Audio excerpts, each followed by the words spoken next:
أهلا بكم مع أخبار النادي الأهلي اليوم. خبرنا الأول: تعرف على ما حدث مع قفشة من ساعة مباراة امبارح لغاية دلوقتي. كشف مصدر من داخل النادي الأهلي بأن هناك عقوبة مالية تعرض لها قفشة زي ما قلنا لحضراتكم امبارح بعد المباراة.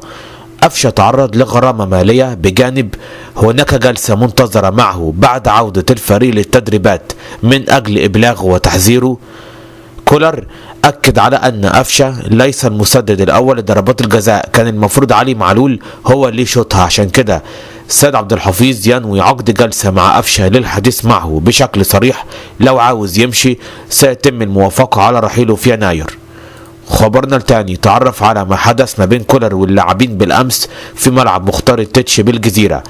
امبارح بالليل رفض كولر أن يذهب اللاعبون إلى منازلهم، وقرر أن يتم التجمع في مقر النادي الأهلي فرع الجزيرة. كولر دخل لقاعة الاجتماعات الملحقة بغرفة خلع الملابس في استاد التتش وعقد جلسة مع اللاعبين كانت عاصفة بمعنى الكلمة، استمرت لمدة ساعة كده تقريبا. قعد ساعة وجه انتقادات عنيفة للعيبة بعد التساهل واللامبالاة والتكاسل اللي ظهر عليهم في لقاء فيوتشر.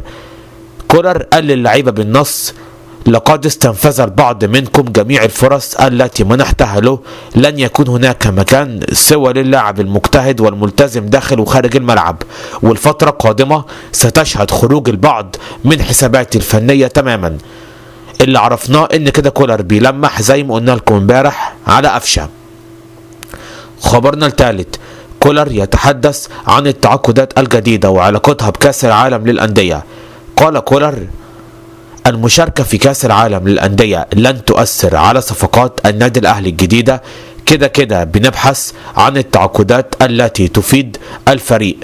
كأس العالم للأندية لسه في فبراير، الأهم عندي دلوقتي هي المباريات القادمة في الدوري. خبرنا الرابع: الفيفا يبلغ النادي الأهلي بمشاركته وموعد المشاركة في كأس العالم للأندية. تعرف على الموعد.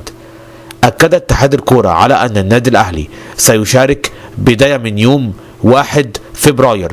حاليا ولغاية دلوقتي ريال مدريد، الوداد، الأهلي، فلامينجو البرازيلي، سياتل ساوندرز الأمريكي، أوكلاند سيتي النيوزيلندي هم اللي هيشاركوا. يتبقى فقط تحديد بطل قارة آسيا. هيشارك الأهلي بداية من يوم 1 فبراير. خبرنا الخامس: تعرف على موعد مباراة الأهلي القادمة في الدوري. يستعد النادي الأهلي لخوض مباراته القادمة في الدوري ضد فريق فاركو. مباراة فاركو القادمة هتكون يوم الثلاثاء القادم الموافق 20 ديسمبر على استاد برج العرب بالاسكندرية في تمام الساعة 5 مساء.